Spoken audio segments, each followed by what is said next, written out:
shirweynaha labaad ee tol wanaaje ee beelaha daga koonfurta Hargeysa ee galbeedka magaalada Burco ayaa si rasmi uga ibafurmay buurta gacan libaax ee degmada Go ee gobolka Saaxil waxaana shirweynahan ka soo qayb galayay 800 ergo kuwaas oo ka koobna salaadiin cuqaal waxgarad haween siyaasiyiin qurba joogu dhashay beesha iyo waliba sidoo kale mas'uuliyiin kale oo tiro badan waxaana munaasabadani lagu daahfurayay shirweynaha labaad ee tol wanaaje ka hadlay Suldaan Maxamed Suldaan Cabdilqaadir suldaanka guud ee beelaha Somaliland kaas oo shirka daahfuray shirku uu furay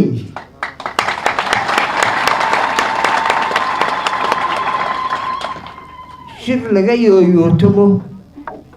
way naga baxan shirku waa inuu noqdo mid habsami u socda wax qabadkeena goobtan yooyootan iyo aytan iyo iscambaarayn garxajisuma baahna hadday annaga hore nooga dhacday hadda la cafiyo waxaan leeyahay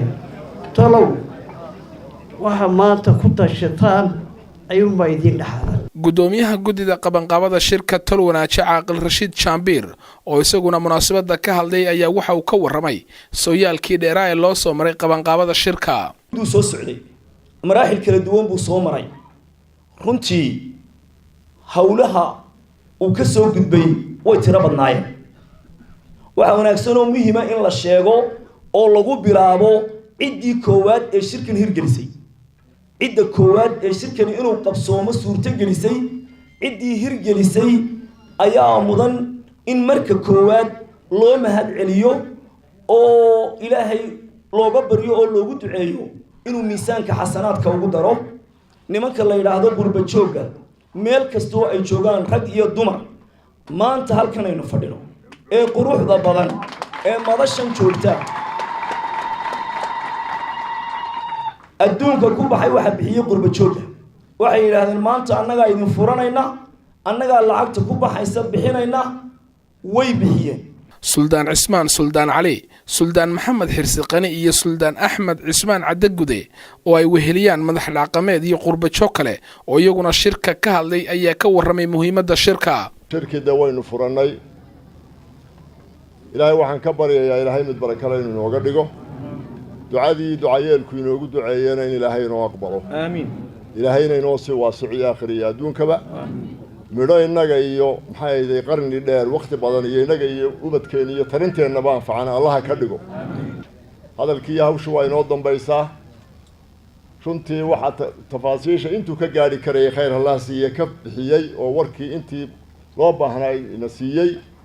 jeef caaqil maxay ahayd Rashiid baa ina siiyey oo ahaa gudidii sharafta badnayd allaha barakeeye waan ugu horeysiinayo mahadnaqa ee qabanqaabada ee shirkan inoo agaasimaysay iyo waxa kaloon mahadda raacinaya hablaha waan ugu horeysiinayaa waxay dhahay habluhu in badan waa nala dambaysay idin dambaysiin mayno allaha idin barakeeyo iyaguna hoolka quruxda badan leh ee sharafta leh shalay markaan nimiyo maanta kala jaadka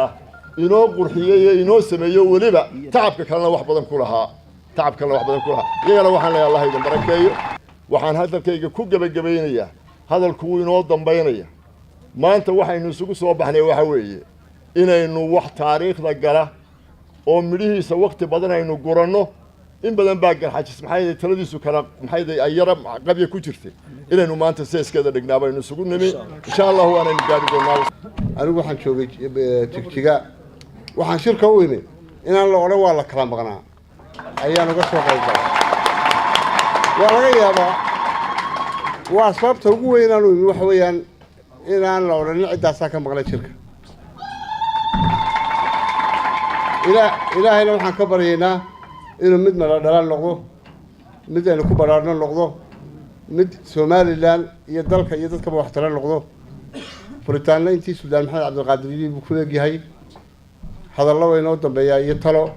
faataxada umar ninkaas oo hore loo xusay cali ibraahim maxamed